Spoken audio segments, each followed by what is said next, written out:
পটুয়াখালী গলাচিপায় এলজিইডির সড়ক সংস্কার কাজে সীমাহীন অনিয়মের অভিযোগ উঠেছে।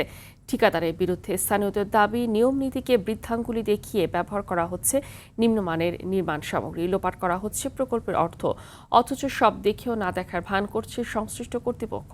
পটুয়াখালীর রাঙামালি থেকে আয়ুব খানের পাঠানো তথ্যচিত্রে আরও জানাচ্ছেন আব্দুল হামিদ। তিব্বত কদুর তেল চুলকে করে শক্ত আর মজবুত, ঠান্ডা মাথায় ভালোবাসার জয়। পটুয়াখালীর গলাচিপা উপজেলার পানখালী পাকারমাথা থেকে আদানি বাজার হয়ে আমখোলা খেয়াঘাট পর্যন্ত প্রায় ৬ কিলোমিটার সড়ক সংস্কারের কাজ পায় ঠিকাদারি প্রতিষ্ঠান এএল ফোরকান হাওলাদার ট্রেডার্স।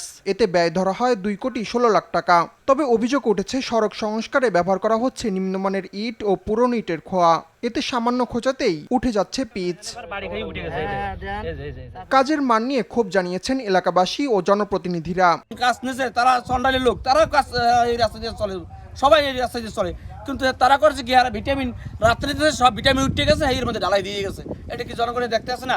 এটা মানা কারণ তারা শোনে নেই। প্রথম যে ইটটা, ওই ইট তো একদম একদম চুলার পেরের মতো একদম নরম, বাড়ি দিলে একদম গুঁড়ি হয়ে যায়। এখানে যখন কাজ শুরু করছে তখন ২ নম্বর ইট নিয়ে আসছিল, তখন আমি বাধা দিছি, বাধা দেওয়ার পরে আবার ইটগুলো রিটার্ন নিয়ে গেছে। রিটার্ন নেওয়ার পরে আবারও নিয়ে আসছে ২ নম্বর। তারা রাত্রির ভিতরে খোয়াগুলো ফালাইয়া ২ নম্বর ইট ডলা দিয়ে চলে গেছে। পরে ফিটফাট নির্দেশ সদরকার। সামনের দিকে যদি আবারও ভুলভ্রান্তি হয়, আপনাদেরও সহযোগিতা নেব এবং আমরাও প্রতিবাদ করব। এবং ২৫ ইঞ্চির নিচে এখানে ১ ইঞ্চি কমও হবে না, এটা হলো আমাদের দাবি।